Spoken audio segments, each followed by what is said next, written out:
దొడ్డోడైనా సన్నోడైనా పొట్టోడైనా పొడుగోడైనా car గుర్తు మీద ఓటేయాలని చెప్తుంది. మంచోడైనా చెడ్డోడైనా ఎట్లా ఓటేస్తారు? ఎందుకు ఓటేయాలి? ఫస్ట్ ఆఫ్ ఆల్ నేను మొన్న అడవికి పోయిన మన అచ్చంపేట గిరిజనుల దగ్గరికి. వాళ్ళు మంచి స్వచ్ఛమైన తేనెని పాపం తీస్తారు. ఆ తర్వాత అదే జిల్లాలో నేను ఇటు పెబ్బేరు సంతకు పోయాను. ఆ సంతలో ఉన్నా మిమ్మల్ని కోరుకుంటా ఉన్నా, దయచేసి గుడ్డిగా ఓటేయకండి. కులం కాదు, గుణం చూడండి. దయచేసి మతం కాదు, మంచితనాన్ని చూడండి. మన చుట్టమా పక్కమా అన్నది కాదు, మనకు ఆపత్తికి సంపత్తికి నిలబట్టని చూడండి. అదేవిధంగా పైసలు కాదు, పనిచేసేటోని చూడండి. ఎన్నుకునే కౌన్సిలర్ కానీ కార్పొరేటర్ కానీ రేపు పొద్దున మీరు ఇంటికి చిన్న రిపేర్ చేసుకుందామని ఇసుకలోడు దించగానే వచ్చి పైసలు అడిగేటోడు ఉండొద్దు. ఎవరు ఉండాలి? ఏదైనా ఆపది సంపత్తి ఉంటే పనిచేసేటోళ్ళు ఉండాలి. స్ట్రీట్ లైట్ పోతే పెట్టేయడానికి ఎంటబడేటోడు ఉండాలి. మోరీ ఇబ్బంది అయితే క్లీన్ చేపించేటోళ్ళు ఉండాలి. రోడ్డు ప్రాబ్లం అయితే వేయించేటోడు ఉండాలి. మీ దగ్గర స్కూల్ పని చేయకపోతే స్కూల్ ఏదైనా విషయం ఉంటే పనిచేసేటోడు ఉండాలి. అంతేగాని గుడ్డిగా ఒక లేబుల్ చూసి ఓటేయడం అన్నది మర్చిపోకపోతే ఇబ్బంది అవుతుందనే విషయాన్ని తెలంగాణ ప్రజలందరికీ నేను గుర్తు చేస్తూ, మరి ఇవాళ జరిగేటటువంటి మున్సిపల్ ఎన్నికలలో మంచి అభ్యర్థుల్ని చూసి ఏ పార్టీ వాళ్ళైనా ఓటేయమని నేను అప్పీల్ చేస్తూ ఉన్నాను. మా జాగృతి నాయకులు కార్యకర్తలు అక్కడక్కడ నిలబడ్డారు. వాళ్ళకి ఇంట్రెస్ట్ ఉన్న వాళ్ళకి ఇచ్చినాం. మేము సంస్థగా పోటీ చేస్తలేం, కానీ వాళ్ళకు మాత్రం all India forward bloc B forms మీద ఇచ్చి మద్దతు ఇస్తూ ఉన్నాం. సాధ్యమైన కాడికి మేము మంచి వాళ్ళనే ఎన్నుకున్నాం. ఏమాత్రం మీరు వాళ్ళని గమనించుకొని మా అభ్యర్థులు కూడా గెలిపించమని కూడా కోరుతూ ఉన్నాను. అదేవిధంగా నిన్ననే బడ్జెట్ వచ్చింది. మరి నిర్మలా సీతారామన్ గారు మన తెలుగింటి ఆడబిడ్డ అయ్యుండి కూడా తెలంగాణ ప్రజలను మరొకసారి ఘోరాతి ఘోరంగా మోసం చేయడం, విస్మరించడం అన్నది చాలా అన్యాయం. భారతీయ జనతా పార్టీకి సంబంధించి మన గవర్నమెంట్ టోటల్ యూనియన్ బడ్జెట్ 53 లక్షల కోట్లు అయితే ఎడ్యుకేషన్కి పెట్టిన బడ్జెట్ 1%, హెల్త్కి పెట్టిన బడ్జెట్ మరీ దారుణం, అది కూడా 1%, 1.2% ఏదో ఉంది. ప్రధానమైనటువంటి విద్యా వైద్యానికి కూడా దేశవ్యాప్తంగా బీజేపీ మరి బడ్జెట్ పెట్టకపోవడం అన్నది కరెక్ట్ కాదు. దీని మీద ముఖ్యంగా తెలంగాణ యువ మిత్రులందరూ కూడా ఆలోచించాలని చెప్పి నేను అప్పీల్ చేస్తూ ఉన్నాను. అదేవిధంగా ఇది 12వ గవర్నమెంట్ భారతీయ జనతా పార్టీ. తెలంగాణ రాష్ట్రం ఏర్పడి 12 సంవత్సరాలు అవుతుంది. ఈ 12 సంవత్సరాల్లో ఇంకా కూడా ఏపీ రీఆర్గనైజేషన్ యాక్ట్కి సంబంధించి అనేక విషయాలు పెండింగ్ ఉన్నాయి. ఇన్ఫ్రాస్ట్రక్చర్ ఫండ్స్ పెండింగ్ ఉన్నాయి. మన రాష్ట్ర ప్రభుత్వం 47 అంశాల మీద అడిగితే ఒక్క అంశంలో కూడా ₹1 కూడా ఇవ్వకపోవడం కేంద్ర ప్రభుత్వం నిజంగా దారుణం. నేషనల్ ప్రాజెక్ట్ స్టేటస్ ఏది కూడా ఇవ్వలే, అది pending. Urban development funds pending. New airports for Telangana pending. Regional ring road pending. Metro rail phase 2 pending. ఈ మెట్రో రైల్ ఫేజ్ 2 పెండింగ్ ఎందుకుందంటే కిషన్ రెడ్డి గారు ఏమంటున్నారంటే ఫేజ్ 1 అయిపోయినటువంటి రిపోర్ట్ ఇస్తే రాష్ట్ర ప్రభుత్వం ఆ తర్వాత ఫేజ్ 2 ఫండ్స్ ఇస్తారంట. అంటే మీరు ఇప్పుడు కనీసం కేటాయింపులు చేయకపోతే వచ్చే సంవత్సరం మొత్తం ₹1 కూడా రానట్టే లెక్క కదా. ఈ సంవత్సరం లోపల రాష్ట్ర ప్రభుత్వం ఫినిష్ చేసిన రిపోర్ట్ ఇచ్చిందే అనుకుందాం, మరి ₹1 కూడా రాదు కదా. కనీసం కేటాయింపులు చేస్తే ఫ్యూచర్ ఉంటుంది. మరి కిషన్ రెడ్డి గారు ఎట్లా చెప్తున్నారంటే తెలంగాణ ప్రజలకు ఏం తెలియదు అన్నట్టు వారిని తప్పుదో పట్టించడానికి చెప్తున్నారు. ఇది కరెక్ట్ కాదు. అట్లనే ఐఐఎం ఇవ్వాలి, అది పెండింగ్ ఉన్నది. నవోదయ ఇవ్వాలి, అది పెండింగ్ ఉంది. కేంద్రీయ విద్యాలయాలు ఇవ్వాలి, అవి పెండింగ్ ఉన్నాయి. స్టీల్ ప్లాంట్ పెండింగ్ ఉంది బయ్యారంలో. అట్లనే కోచ్ ఫ్యాక్టరీ కూడా పెండింగ్ ఉంది. మరి ఇవన్నీ పెండింగ్ ఉంటే ముఖ్యమంత్రి గారేమో నేను కేంద్రంతో మంచుకుంటా, మోడీ గారు నా బడే బాయి అని చెప్పి 30 సార్లు వేసినట్టున్నాడు ఇప్పటి వరకు. అయినా ఒక 30,000 కోట్లు కూడా రాబట్టుకోలేకపోవడం అన్నది నిజంగా దారుణం. ఇది ఫెడరల్ స్ఫూర్తికి విరుద్ధం. ఈ వైఖరి మానుకోవాలని భారతీయ జనతా పార్టీకి ఇక్కడ నుంచి మనకిద్దరు మంత్రులు ఉన్నారు, వాళ్ళిద్దరిని కూడా నేను డిమాండ్ చేస్తూ ఉన్నా. ఇవన్నీ ఒక దగ్గర జరుగుతూ ఉంటే మన హైదరాబాద్లో గత 2022 నుంచి అన్ఫార్చునేట్లీ అగ్ని ప్రమాదాలు వరుసగా జరుగుతూ ఉన్నాయి. దాదాపుగా మీరు చూసినట్టయితే 2022 మార్చిలో సికింద్రాబాద్లో బోయిగూడలో జరిగిన అగ్ని ప్రమాదంలో 11 మంది చనిపోయారు. ఆ తర్వాత 2022 సెప్టెంబర్లో సికింద్రాబాద్ రూబీ హోటల్లో జరిగిన అగ్ని ప్రమాదంలో కూడా 8 మంది చనిపోతే 11 మంది తీవ్రంగా గాయపడ్డారు. మళ్ళీ 2023 జనవరిలో సికింద్రాబాద్ నల్లగుట్టలో దక్కన్ మాల్లో జరిగినటువంటి స్పోర్ట్స్ షాప్లో కూడా చాలా మంది చనిపోయారు. మళ్ళీ 2023 మార్చిలో స్వప్నలోక్ కాంప్లెక్స్లో జరిగిన దాంట్లో 6 చనిపోయారు. అట్లనే 2023 నవంబర్లో నాంపల్లిలో జరిగినటువంటి అపార్ట్మెంట్లో 9 మంది చనిపోయారు. 2025 మే, పోయిన సంవత్సరం మే 18న గుల్జార్ హౌస్లో అగ్ని ప్రమాదం జరిగితే 17 మంది ప్రాణాలు కోల్పోయారు. నిన్నగాక మొన్న జనవరి 25న నాంపల్లిలో జరిగిన అగ్ని ప్రమాదంలో మన తెలంగాణకు సంబంధించిన చిన్న పిల్లలు చనిపోయారు. అయితే ఘోరం ఏంటంటే ఈ రాష్ట్రంలో కాంగ్రెస్ ప్రభుత్వం అధికారంలోకి వచ్చినాక అగ్ని ప్రమాదాలలో 22 మంది చనిపోతే ముఖ్యమంత్రి గారు కనీసం ఒక్కరిని కూడా పరామర్శించలేదు. ఎంత నిర్లక్ష్య వైఖరి అంటే నిన్న నాంపల్లిలో చనిపోయినటువంటి వాళ్ళలో మన తెలంగాణలో ఎవరు లేరు, అంత బీహార్ వాళ్ళు చనిపోయినని చెప్పారు. అంటే కనీసం ఒక శ్రద్ధతోని వెళ్ళడం అడగడం ఎటువంటి అంశాలు కూడా ముఖ్యమంత్రి చేయకపోవడం అన్నది నిజంగా చాలా బాధాకరం. ఆయన్నే మున్సిపల్ శాఖ మంత్రిగా ఉన్నారు. డెఫినెట్గా ఓల్డ్ బిల్డింగ్స్ అన్నిటిని కూడా రెగ్యులర్గా మానిటర్ చేయాలి. సెల్లార్స్లో రన్ అవుతున్న బిజినెస్ని రెగ్యులర్గా మానిటర్ చేయాలి. అవేం చేయకుండా ముఖ్యమంత్రి గారు పిఆర్ స్టంట్లు చేస్తున్నారు. సౌమ్య చనిపోయిందండి, ఎక్సైజ్ కానిస్టేబుల్ సౌమ్య చనిపోతే ముఖ్యమంత్రి గారు విదేశాలలో ఉన్నారు. ఇంత టెక్నాలజీ ఉంది, కనీసం సౌమ్య గాయపడిన రోజు ఒక ట్వీట్ చేయాలి. సౌమ్య మరణించిన తర్వాత తెలంగాణ సీఎంఓ నుంచి ట్వీట్ చేసిరు. నేను ఇవాళ డిమాండ్ చేస్తా ఉన్న ముఖ్యమంత్రి గారిని, ఎక్సైజ్ వాళ్ళ మీద ఈ డ్రగ్ మాఫియా చేస్తున్నటువంటి దాడులు అరికట్టాలంటే ఎక్సైజ్ వాళ్ళకు వెపన్స్ ఇవ్వాలి, ఫారెస్ట్ వాళ్ళకు కూడా వెపన్స్ ఇవ్వాలని చెప్పి నేను డిమాండ్ చేస్తా ఉన్నా. ఇట్లా హైదరాబాద్కి సంబంధించిన సేఫ్టీ అయితే చాలా దారుణంగా ఉంది. ముఖ్యంగా మహిళల మీద, బాలికల మీద ఒక 2025లోనే ఈ ఒక్క సంవత్సరంలోనే ఓవరాల్గా నగరంలో మన హైదరాబాద్లో 69 హత్యలు, 176 హత్యాయత్నాలు, 166 కిడ్నాప్ కేసులు నమోదైనవి. వీటితో పాటు బోనస్ ఏంటంటే మనకు గన్ కల్చర్ ఒకటి మోపైంది. 2 రోజుల కింద ఏటీఎం దగ్గర ఒక వ్యాపారవేత్త 6 లక్షల రూపాయలు తీసుకొని పోతుంటే గన్నులతో కాల్చి మరి ఎత్తుకపోయింది. పోయిన సంవత్సరం కంప్లీట్గా పోలీసు వాళ్ళ మీదనే బందిపోటు ముఠాలు వచ్చి గన్లతో కాల్చి, అయినా కూడా ముఖ్యమంత్రి గారు హోమ్ మినిస్టర్గా మేల్కోకపోవడం అన్నది అన్యాయం. దీన్ని తక్షణమే వారు చర్యలు తీసుకోవాలని చెప్పి నేను డిమాండ్ చేస్తున్నా. ఇక వీటన్నిటికీ మించి జరుగుతున్నది ఏంది ఈ రాష్ట్రంలో అంటే, ముఖ్యమంత్రి గారు ఏదైతే ఇప్పటి వరకు 3 వరల్డ్ ఎకనామిక్ ఫోరమ్స్కి పోయినారు, అట్లనే హైదరాబాద్లో ఒక గ్లోబల్ సమ్మిట్ పెట్టిరు. సరే దీనిలో ఇన్ని వేల కోట్లు వచ్చినాయి, పెట్టుబడులు అన్ని వేల కోట్లు వచ్చినాయని చెప్పి వారు చెప్పడం జరిగింది. పైగా మొన్న కొత్తగా మరి ఏదో ప్రజల దగ్గర నేర్చుకోవాల్సిన పాఠాలను విస్మరించి మరి హార్వర్డ్ బిజినెస్ స్కూల్ కూడా ముఖ్యమంత్రి గారు పోవడం జరిగింది. నేను మొదటి ప్రశ్న ఏమడుగుతా ఉన్నా అంటే, మీరు పోయినటువంటి హార్వర్డ్ కెనడీ ప్రోగ్రాము మిమ్మల్ని వాళ్ళు గౌరవార్థం ఇన్వైట్ చేసిరా, లేకపోతే మీరు ఫీజు కట్టి అందులో చేరినరా? మీరు ఫీజు కట్టి అందులో చేరితే మా సింగరేణి బిడ్డల ఫీజు కట్టినరా, ప్రభుత్వం నుండి ఫీజు కట్టినరా, లేకపోతే మీరు ప్రైవేట్గా ఫీజు కట్టుకున్నారా? ఒకవేళ మీరు ప్రైవేట్గా ఫీజు కట్టుకుంటే స్వయంగా మీరు మీ కుటుంబ సభ్యులు కట్టినరా, లేకపోతే ఎవరైనా వ్యాపారవేత్తలు మీకోసం కట్టినరా? ఈ అంశాన్ని ఖచ్చితంగా ముఖ్యమంత్రి గారు క్లారిటీ ఇవ్వాలని చెప్పి నేను డిమాండ్ చేస్తూ ఉన్నాను. దీంతో పాటు మీకు ఇప్పుడు చెప్పబోయే అంశం చాలా ఇంట్రెస్టింగ్ ఉంటుంది, మీరు వెరిఫై చేసుకునే అంశం ఉంటుంది. దీని మీద మేము చాలా పెద్ద ఎత్తున మూమెంట్ చేయబోతా ఉన్నాం. ఈ 3 సమ్మిట్లు, మొన్న వచ్చిన గ్లోబల్ సమ్మిట్లో వచ్చిన ఇన్వెస్ట్మెంట్స్ గురించి ఒకసారి మీకు నేను చెప్తాను. ఫస్ట్ గ్లోబల్ సమ్మిట్లో ట్రంప్ మీడియా అండ్ టెక్నాలజీ అనే ఒక సంస్థ 1,00,000 కోట్ల ఇన్వెస్ట్మెంట్ పెడుతున్నామని చెప్పింది. అయితే ఈ సంస్థ యొక్క మొత్తం మార్కెట్ క్యాపిటలైజేషన్ అంటే మొత్తం వాల్యూ, వాళ్ళకు ఆస్తులు, పాస్తులు, బిజినెస్ లావాదేవీలు అన్నీ కలిపి 30,000 కోట్లు. 30,000 కోట్ల సంస్థ అమెరికాలో ఉన్నది. అక్కడి సంస్థ ఇక్కడ 1,00,000 కోట్లు పెడతామని చెప్పింది. మరి ఎట్లా పెడతారు, ఏ రంగంలో పెడతారు, ఏం పెడతారు అనేటటువంటి డీటెయిల్స్ కానీ రోడ్ మ్యాప్ కానీ ఏం లేదు. మొదటిది అట్లీస్ట్ ఈ సంస్థ ఫేక్ కాదు, ఈ సంస్థ మాత్రం రియల్. తర్వాత AGIDC సింగపూర్ అనేటటువంటి సంస్థ, ఈ సంస్థ ఏం చేసిరు, ఇంటర్నేషనల్ గేట్వే డేటా సెంటర్ పెట్టడానికి 67,500 కోట్లు 67,500 crores ఇన్వెస్ట్ చేస్తామని చెప్పారు. కానీ మేము ఎంత వెతికినా కనీసం ఈ కంపెనీ వెబ్సైట్ కూడా దొరకలేదు ఆన్లైన్.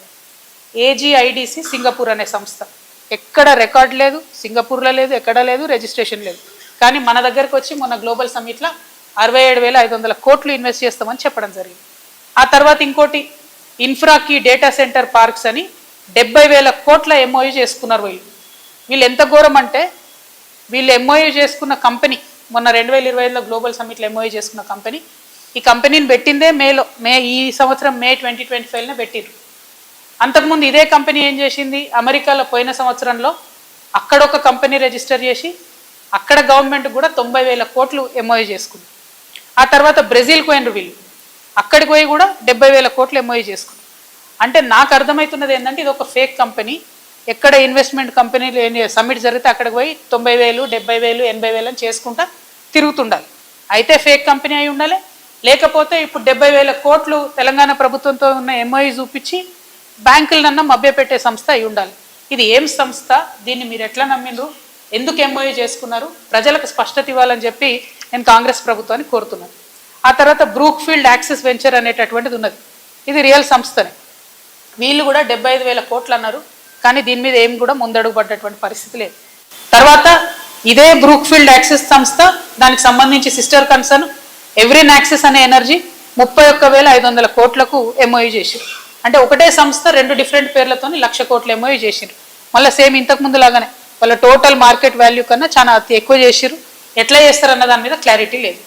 తర్వాత ఇంట్రెస్టింగ్ విషయం ఏంటంటే ఎమ్మెల్యే కుందూరు జైవీర్ రెడ్డి గారికి సంబంధించిన కంపెనీ ఆస్థా గ్రీన్ ఎనర్జీ అనేటటువంటిది 5,600 కోట్ల కోసం ఎంఓఈ చేసుకున్నారు. సరే, జైవీర్ రెడ్డి గారి కంపెనీ కదా అని మేము వారి ఎలక్షన్ అఫిడవిట్ చెక్ చేసినాం. వారి ఎలక్షన్ అఫిడవిట్లోనేమో ఈ కంపెనీ పేరు లేదు. మరి పాపం కొత్తగా పెట్టి ఉండొచ్చు, నాకు తెలియదు. కానీ కొత్తగా పెట్టిన కంపెనీలు అన్నీ కూడా ఎట్లా అంటే సబ్మిట్ అవుతుందంటే 3 నెలల ముందు కంపెనీ పెడతారు అన్నారు. పెట్టి 5,600 కోట్లు ఎంఓఈ చేశారు. మరి వీరు ప్రజా జీవితంలో ఉన్నారు కాబట్టి కుందూరు జైవీర్ రెడ్డి గారు అన్న మరి ఇది సీరియస్ కంపెనీయా, 5,600 కోట్లు పెట్టుబడి పెట్టేంత అవకాశం ఉందా లేదా స్పష్టత ఇవ్వాలని చెప్పి నేను కోరుతా ఉన్నాను. ఈ తర్వాత అన్ని ఫేక్ కంపెనీలు స్టార్ట్ అవుతాయి. ఇది ఎంత ఘోరం అంటే, ఒకటి భారత్ గరుడ అనే కంపెనీ ఉంది. వీళ్ళు ఏం ఎంఓఈ చేసిరంటే 2,100 కోట్లతోని కార్లు కంపెనీ పెడతాం తెలంగాణలోనే ఎంఓఈ చేసిరు. దీని మొత్తం పేడప్ క్యాపిటల్ అంటే 2,500 కోట్లు పెట్టుబడి పెట్టే సంస్థకు పేడప్ క్యాపిటల్ ఓన్లీ 10 లక్షల రూపాయలు. ఇంటర్నెట్లో సెర్చ్ కొడితే ఇది ఒకటే పేజ్ వస్తుంది వెబ్సైట్లో. పేరు భారత్ గరుడ, రిజిస్టర్డ్ ఇన్ అమరావతి, ఆంధ్రప్రదేశ్. ఇది ఒక పేరు తప్పితే ఇక్కడ ఫేస్బుక్ లేదు, యూట్యూబ్ లేదు, ట్విట్టర్ లేదు, ఏడిపోయినా ఇది ఒకటే పేజ్ గానే పడుతుంది. అంటే ఎంత ఫేక్ సంస్థ అనేటటువంటి విషయం తెలుస్తుంది. తర్వాత అతిరథ్ హోల్డింగ్స్ అనే ఒక సంస్థ, అది కూడా అంతే, 10 లక్షల కంపెనీ, పెట్టుబడేమో 4,000 కోట్లు పెడతాం. ఎస్ఎల్ఆర్ సురభి 1 లక్ష కంపెనీ, పెట్టుబడేమో 3,000 కోట్లు పెడతాం. ఆర్సిటీ ఎనర్జీ 5 లక్షల ఉన్నటువంటి కంపెనీ, 2,500 కోట్లు పెట్టుబడి పెడతామని చెప్పి ఫేక్ ఎంఓఈలు చేసుకున్నారు. ఇక నా దగ్గర చాలా ఉన్నాయి, ఒకటి ఒక 4-5 కంపెనీలు ఉన్నాయి. గమ్మత్ ఏంటంటే ఒకటి, ఇది ఇంట్రెస్టింగ్ ఉంటుంది, ఈ ఉర్సా క్లస్టర్స్ అనే కంపెనీ మొదలు 500 కోట్లు పెట్టుబడి పెడతామని తెలంగాణ గవర్నమెంట్ ఎంఓఈ చేసుకున్న తర్వాత కంపెనీ రిజిస్టర్ చేసి. ఎంత గమ్మత్ అంటే ఇవి అసలు మరి మామూలుగా లేవు దారుణాలు. ఇవన్నీ డీటెయిల్స్ ఇవన్నీ కూడా మేము అప్లోడ్ చేస్తాం. నేను మీ అందరితో కోరేది ఏంటంటే ముఖ్యంగా I appeal to the youngsters of Telangana, we need to expose these fake MoUs. మేము చేసిన రీసెర్చ్తోని we found out about 10-20 companies which we will upload online. నేను అపీల్ చేసేది తెలంగాణ యువకులతోని, దయచేసి మీరు కూడా రీసెర్చ్ చేయండి. ఫేక్ ఎంఓయూస్ ఏవైతే ఉంటాయో వాటిని ఎక్స్పోజ్ చేద్దాం. కాంగ్రెస్ ఫేక్ ఎంఓయూస్ అనేటటువంటిది అందరు పట్టుకోండి, అటు కూడా ఇవ్వండి. కాంగ్రెస్ ఫేక్ ఎంఓయూస్ అనేటటువంటి మనం ఎక్స్పోజ్ చేయాలి.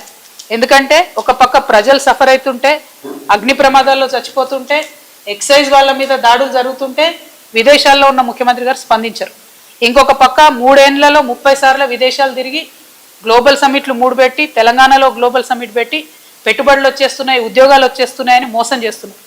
ఇంకొక పక్క పాత ప్రభుత్వం ఇచ్చినటువంటి ఉద్యోగాలకు వారు మళ్ళీ ఇప్పుడు ఏదో నోటిఫికేషన్ ఇచ్చినట్టు ప్రభుత్వ ఉద్యోగాలు ఇస్తున్నారని అట్లా మోసం చేస్తున్నారు. కాబట్టి తెలంగాణ యువకులకు నేను పిలిపిస్తా ఉన్నాను, #fake MoUs, Congress fake MoUs, వీటిని ఎక్స్పోజ్ చేద్దాం దయచేసి. ఎందుకంటే ఈ ప్రభుత్వం ప్రజలను ఎంత మోసం చేస్తుందో మనం తెలుసుకోవాలి, తెలియజేయాలి. మనమేమనుకుంటాం, ఇన్ని లక్షల కోట్ల ఇన్వెస్ట్మెంట్ వస్తుందంటే ఎన్ని వేల ఉద్యోగాలు వస్తాయో అనుకుంటాం. కానీ ఇదంతా తప్పుడు ప్రచారం అనే విషయాన్ని కాంగ్రెస్ ప్రభుత్వాన్ని ఎండగట్టాలని చెప్పి నేను కోరుతా ఉన్నాను. దీని మీద తప్పక మనం చర్యలు తీసుకోవాలి. కాబట్టి యువమిత్రులందరినీ కూడా ఇన్వైట్ చేస్తున్నా. సో ఇట్లాంటి అనేక అంశాలు ఒకటి తెలంగాణ జాగృతి రేపటి నుంచి అనేకమైనటువంటి అంశాల మీద కంటిన్యూస్గా పోరాటాన్ని తీసుకోబోతా ఉన్నాం. ఈ ఎన్నికలు అయిపోయిన తర్వాత ఫిబ్రవరి 20 తర్వాత మరి మా జనం బాట ఏదైతే మిగిలిన జిల్లాలు ఉన్నాయో అది కూడా స్టార్ట్ అవుతుంది. దాని తర్వాత ఇంకా పెద్ద ఎత్తున ప్రజలకు వెళ్తామని సందర్భంగా తెలియజేస్తూ, మరొక పక్క బీఆర్ఎస్ పార్టీ రాచరిక పోకడలతోని ఎవరిని పెడితే వాళ్ళకు ఓటేయాలని బెదిరిస్తుంది. ఇంకొక పక్క కాంగ్రెస్ పార్టీ మోసపూరితమైనటువంటి విధానాలతోని తెలంగాణను వంచిస్తుంది. ఇంకొక పక్క బీజేపీ పార్టీ ఇవ్వగలిగే పరిస్థితిలో ఉండి కూడా తెలంగాణ ప్రజలకు ₹1 కూడా ఇవ్వకుండా మనల్ని విస్మరిస్తోంది. కాబట్టి ఈ రాష్ట్రంలో ఖచ్చితంగా పొలిటికల్ సిస్టమ్ని మార్చడానికి యువమిత్రులు ముందుకు కదలాలి, మేధావులు ముందుకు కదలాలి, మహిళలు ముందుకు కదలాలని పిలుపునిస్తూ కాంగ్రెస్ ఫేక్ ఎంఓయూస్ని ఎక్స్పోజ్ చేద్దామని తెలియజేస్తూ సెలవు తీసుకుంటున్నాను. జై తెలంగాణ.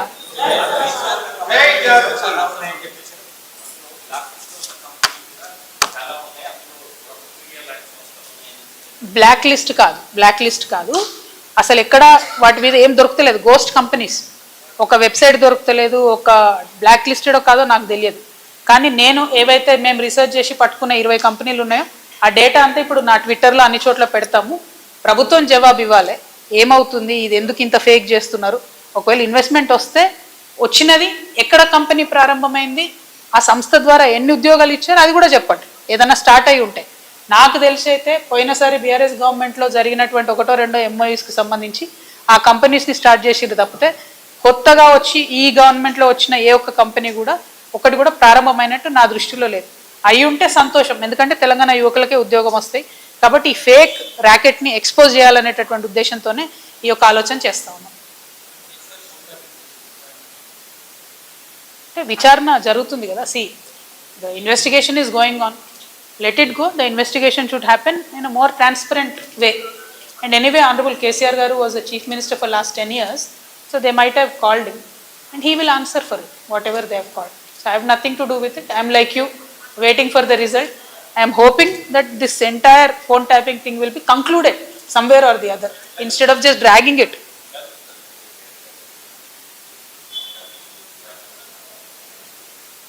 నేనేమంటున్నా బ్రదర్, మన ఏం జరిగిందో నాకు తెలియదు. చట్టానికి ఎవరు కూడా అతీతులు కాదనడానికి మాత్రం మనము ఆలోచన చేసుకోవాలి. సేమ్ థింగ్ నిన్న కేసీఆర్ గారిని ఫోన్ ట్యాపింగ్ పిలిచిన తర్వాత కూడా మళ్ళా వర్కింగ్ ప్రెసిడెంట్ కేటీఆర్ గారు మాట్లాడుతూ అనేకమైన అంశాలు చెప్పారు. విచారణకు పిలవడం నేరము ఘోరము అన్నట్టుగా మాట్లాడినారు. నేనేమంటున్నా, ప్రజా జీవితంలో ఉన్నప్పుడు అనేకమైన అంశాలు ఉంటే వాటి కాన్సిక్వెన్సెస్ ఫేస్ చేయాల్సి వస్తుంది. సో ట్రాన్స్పరెంట్గా విచారణ కొనసాగడానికి అందరం కూడా సహకరించి ఈ అంశాన్ని ఎంత తొందరగా క్లోజ్ చేస్తే అంత మంచిది. Thank you.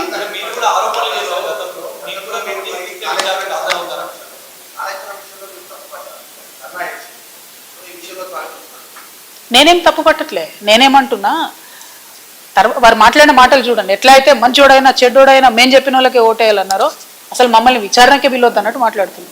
అసలు ఆ సిచ్యువేషన్ ఎందుకు వచ్చింది? ఇన్ని రోజులు పిలవలేదు కదా కేసీఆర్ గారిని విచారణకు. ఇప్పుడు ఆ సిచ్యువేషన్ వచ్చింది కదా. ఆ సిచ్యువేషన్ ఎందుకు వచ్చిందో ఇప్పటికన్నా అంతర్గతంగా వాళ్ళు పరిశీలన చేసుకోవాలి. 1, 2, ఒకవేళ పిలిచిండ్రు అనుకోండి విచారణకు, పోక తప్పదు. ఇప్పుడు రేపు నన్ను పిలిచినా పోతా. నన్ను కూడా అప్పుడు ఈడీ సిబిఐ పిలిస్తే పోయినా కదా. నేను చేసినా నేరం చేయలేదా అనేటటువంటిది నేను చేయలేదని నా మనసుకు తెలుసు, కానీ అది ప్రూవ్ అవ్వాలి కదా. ఇప్పుడు కూడా అదే జరుగుతుంది. సో చట్టానికి అందరం కూడా సహకరించాలి. పిలిచినప్పుడు పోతాం.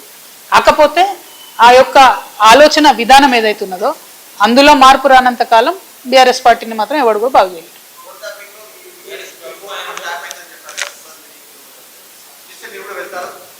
తప్పకుండా చట్టానికి సహకరిస్తాం కదా. చట్టానికి సహకరించకుండా ఎందుకుంటాం? వెళ్తాం. ఓన్లీ థింగ్ నేనేమంటున్నా అంటే, కాంగ్రెస్ గవర్నమెంటు గుంటనక్కతోని కంప్లీట్గా మ్యాచ్ ఫిక్సింగ్లు ఉన్నారు కాబట్టి వాళ్ళు దీన్ని కంక్లూడ్ చేయరు. నిజమైన నేరస్తులు బయటకు వస్తారని నేను అనుకుంటలేను. ఏదో టైంపాస్ చేసి ఇప్పుడు మున్సిపల్ ఎన్నికలు 10-11 రోజులు హడావుడి చేసి వదిలేస్తారేమో అనేటటువంటి ఆలోచన నాకున్నది.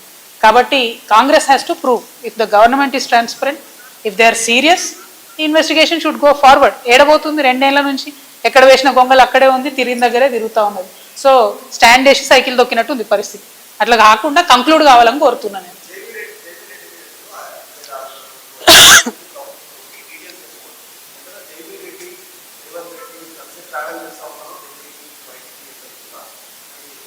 అంటే జైవీర్ రెడ్డి గారు రేవంత్ రెడ్డి గారు ఎంత క్లోజ్ అన్నది నాకు తెలియదు, నాకు అనవసరం కూడా.